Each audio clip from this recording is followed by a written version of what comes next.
여러분 잘 오셨습니다. 오늘은 서재에서 전하는 말씀 29번째 시간이 되겠습니다. 복음서가 전하는 부활의 메시지 중에서 가장 중요한 부분의 하나는 인간을 분열시키는 편견과 장벽을 허무는 사건이었다고 할 수 있을 것입니다. 성경에 의하면 우리 모두는 하나님 앞에 죄인이며 하나님의 은혜를 받아들이는 사람은 누구나 예수 부활을 통하여서 약속하신 영생에 초대받았다는 것입니다. 그러므로 교인이란 하나님의 그 초대권을 값없이 거저받은 사람들이고, 또 교인들은 이 공짜 초대권을 다른 사람들에게 돌리는 책임을 맡은 사람이라고도 할 수 있을 것입니다. 그런데 어떤 사람들은 이 값없이 받은 초대권을 자기 주머니에 그냥 넣어두고 있는가 하면, 또 어떤 사람들은 자기가 좋아하는 사람들에게만 나누어 줍니다. 그리고 또 심한 경우에는 이 거저받은 것을 돈을 받고 파는 사람도 있습니다. 사도행전 11장은 인간이 가지고 있는 편견에 대한 도전을 말하고 있습니다. 오순절 마가의 다락방에서 성령을 받았던 120명은 모두가 유대인들이었습니다. 그 당시에는 십자가가 붙어있는 교회 건물이 따로 있거나 목사나 장로라고 하는 직책이 있던 시절도 아니었습니다. 그리고 예수를 믿는 사람들도 자기들이 익숙하게 길들여진 유대교의 관습에서 벗어나지를 못하고 있던 그런 때였습니다.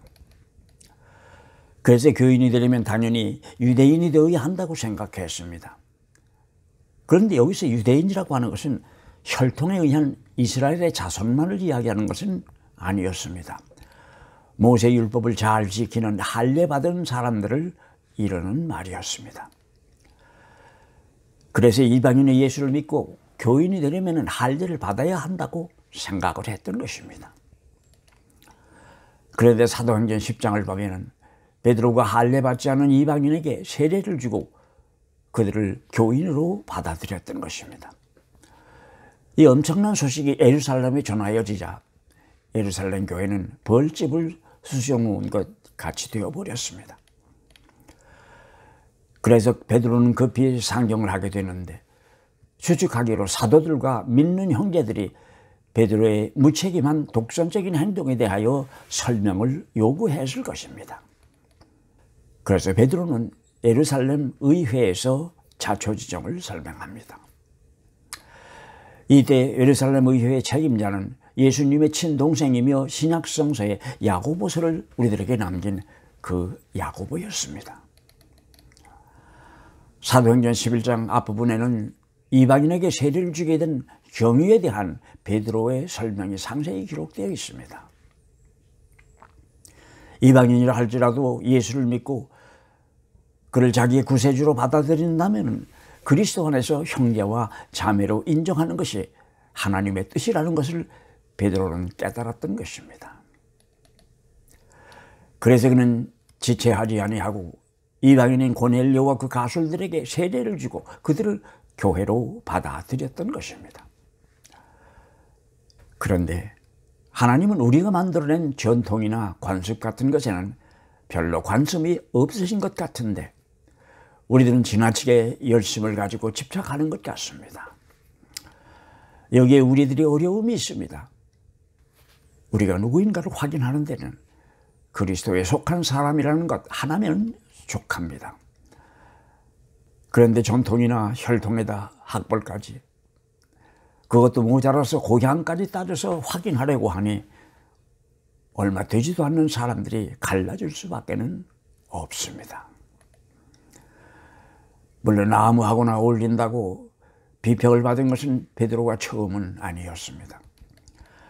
예수님도 세리나 창녀들과 어울려서 먹고 마신다고 신랄한 비평을 받았습니다. 하나님께서 자기의 아들을 세상에 보내시어서 십자가에서 죽게 하셨다면 그게 어디 우리가 좋아하는 몇몇 사람을 구하기 위한 것은 아니지 않았습니까? 예수의 십자가는 세상의 모든 창조물을 구원하기 위한 것이었습니다. 물론 여기에는 세상의 모든 사람들이 포함되지만 그 외에도 생명을 가진 모든 것이 하나님의 구원 계획에 포함되어 있다는 사실입니다. 왜냐하면 모든 생명은 하나님으로부터 왔으며 하나님 앞에 그들은 모두 똑같이 중한 존재들이기 때문입니다. 앤서니 캠폴로라고 하는 사람이 쓴 하나님의 나라는 파티, The Kingdom of God is Party라고 하는 책이 있습니다. 거기에 이런 이야기가 있었습니다. 캠폴로 목사가 한 번은 하와이로 여행을 하게 되는데 시차 때문에 한밤중인데도 영 잠이 오지를 않았다고 했습니다. 그래서 그냥 주섬주섬 옷을 주고 입고는 길거리로 나왔습니다. 그런데 배가 약간 출출하다는 생각이 들어서 아침 식사라도 할 요량으로 호노룰루 거리를 오르락내리락 하다가 옆 골목에 있는 작은 카페를 하나 발견하고 안으로 들어가 카운터에 앉았습니다. 얼마를 지나니 주인이 다가와서 퉁명스럽게 무엇을 원하느냐고 물었습니다. 그래서 그는 커피와 도넛을 주문을 했습니다.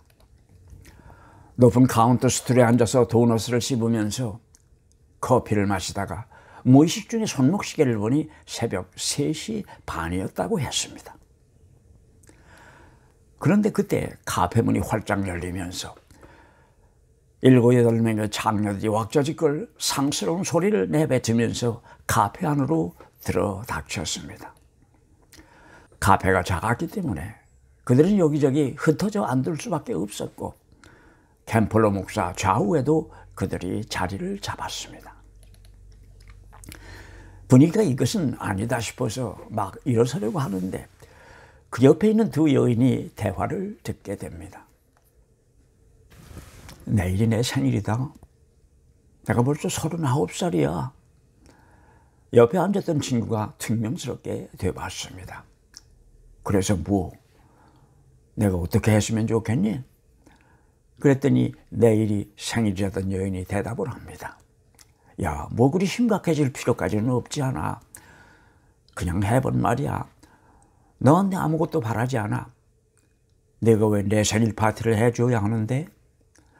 실은 내 평생에 살면서 생일 파티라는 것은 해본 일이 없거든. 이 말을 듣는 순간 캠폴로 목사는 좋은 생각이 떠올랐습니다. 여인들이 다 돌아가는 것을 기다렸다가 캠폴로 목사는 주인을 불러서 이 여인들이 매일 밤 여기에 오느냐고 물었습니다. 그랬더니 주인이 그렇다고 했습니다.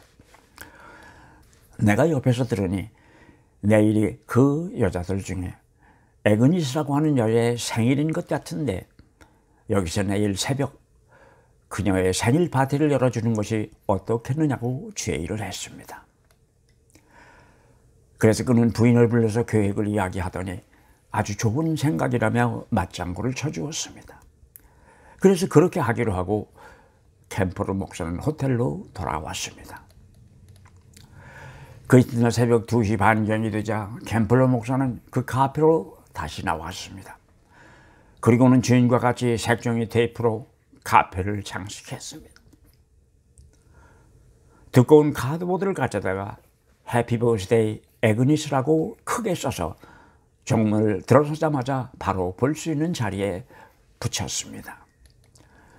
이 이야기가 어떻게 새어나갔는지 새벽 3시가 되니 사람들이 모여들기를 시작했고 15분이 되자 작은 카페는 거의 10,000원이 되어버렸습니다. 그리고는 정확히 3시 30분이 되자 카페 정문이 활짝 열리면서 에그니스와 그 친구들이 들어닥쳤습니다. 카페에 있던 사람들은 에그니스가 문을 열고 들어서자 일제히 해피 버스데이 에그니스라고 외쳤습니다. 너무나 갑작스러운 예상치 못했던 일에 에그니스는 그만 어안이 벙벙하여져서 말을 못하고 그 자리에서 움직이지를 못했습니다. 그리고는 카페에 있던 사람들이 해피 버스데이 노래를 합창하는 동안 그녀의 친구들은 그를 한쪽에 마련해 두었던 자리로 안내를 해서 앉게 했습니다. 그녀의 눈에는 눈물이 가득 고여 있었습니다. 그리고는 이어서 39개의 초가 꽂혀 있는 큰 생일 케이크가 나오자 그녀는 그냥 어린 아이처럼 울음을 터뜨리고 말았습니다. 파티가 끝나고 여인들이 모두 돌아가자 카페에는 아침 이슬이 내리듯 고요가 무겁게 깔렸습니다. 왜냐하면 누가 무슨 이야기를 먼저 해야 할지를 몰랐기 때문입니다. 그때 그 캠프로 목사는 그 장막을 깨고 애그니스를 위하여 같이 기도하는 것이 어떻겠느냐고 제의를 했습니다. 그리고 그는 그날 새벽 애그니스를 위하여서 기도했습니다. 그녀의 영혼이 구원받을 수 있도록 기도했습니다. 그녀의 생활이 바뀌어질 수 있도록 그를 위하여 기도했고, 그리고 하나님께서 그녀를 선하게 여겨주시기를 위하여 기도했습니다. 기도가 막 끝나자 카운터에 길이에 서던 한 남자가 캠프로 목사를 향하여 말을 겁니다. 아, 목사님이셨군요. 어떤 교회 목사님이세요? 그래서 캠프로 목사는 새벽 3시 만에 장녀들의 생일 파티를 열어주는 교회라고 대꾸를 했습니다. 그랬더니 그 남자가 그런 교회는 없어요. 만약에 말입니다. 만약에 그런 교회가 있다면 나도 다니겠어요. 교회는 끼리끼리의 모임이 아닙니다. 하나님께서는 인간이 만들어낸 서로 간의 장벽을 헐기 위하여서 그리스도를 세상에 보내실 수밖에는 없었습니다.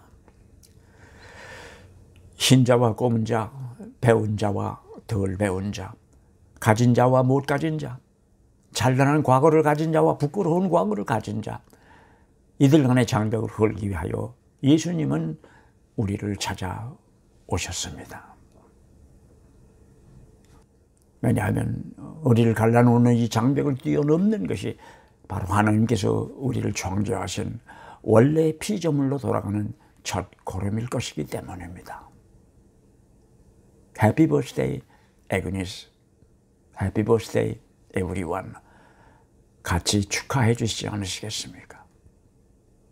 감사합니다.